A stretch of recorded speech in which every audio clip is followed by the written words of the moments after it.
নমস্কার, লিপি ডিজিটালে আপনাদেরকে স্বাগত জানাই। আজকের বিশেষ খবর হলো ভাইপোর বিরুদ্ধে ধর্ষণের অভিযোগ চক্রান্ত, তা প্রমাণ করতে হবে। আজকের ব্যাপার শুধু কালুরাজকে নিয়ে, তাই কালুরাজকে নিয়েই প্রশ্ন করুন।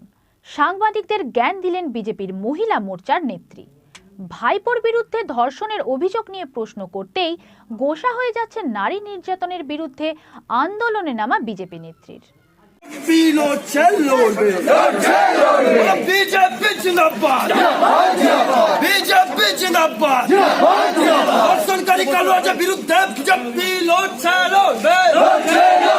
ধর্ষণকারী কালুরাজ ঘোষের বিজেপি, ধর্ষণকারী কালুরাজ ঘোষ, বিজেপি বিজেপি জিন্দাবাদ, কালুরাজ ঘোষকে ধরা হচ্ছে না, আমাদের আন্দোলন চলবে। কালুরাজ ঘোষকে খুঁজে পাওয়া যাচ্ছে না। আজকে আমরা একটু আগে ওনার বাড়ি গেলাম ধর্ণা দিতে, তো দেখলাম তালা দেওয়া। পুলিশ প্রশাসন এরকম নিশ্চুপ ভূমিকা পালন করে থাকলে আমাদের কিন্তু এর থেকে বৃহত্তর একটা আন্দোলনে নামতে আমরা বাধ্য হব।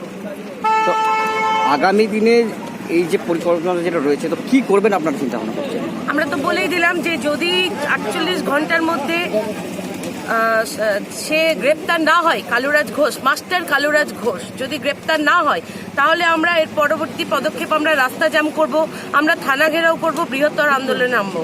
বলছি, এর আগেও এইরকম ঘটনা অনেক ঘটে গেছে, তো সেই জায়গায় দাঁড়িয়ে আমরা লকডাউনের সময় দেখেছি যে সহদেব ঘুরে একজন ধর্ষিতা হিসেবে তার কমপ্লেন হয়েছে, সেও আপনার আজ অবধি ফেরার, তাকেও প্রশাসন এখন পর্যন্ত গ্রেপ্তার করতে প্রমাণ হয়নি, কিন্তু এখন পর্যন্ত প্রশাসন গ্রেপ্তার করতে পারেনি। এই ব্যাপারটা নিয়ে আপনারা কি বলবেন? আমরা তো সেটাই বলছি যে সেটা প্রমাণ করুক, আগে প্রমাণ করুক, তারপরে সে ব্যাপারে কথা বলবো। আর আজকে ব্যাপারটা হচ্ছে শুধুমাত্র কালুরাজ ঘোষকে, আপনারা সেই ব্যাপারে প্রশ্ন করুন। আচ্ছা, বিরোধীরা বলছে যে এটা আপনার একটা সাজানো ঘটনা, তো এটা নিয়ে কি বলবেন?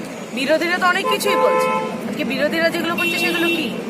আজকে সাজানো ঘটনাই যদি তাহলে সে পলাতক কেন? তাহলে সে সামনে আসুক।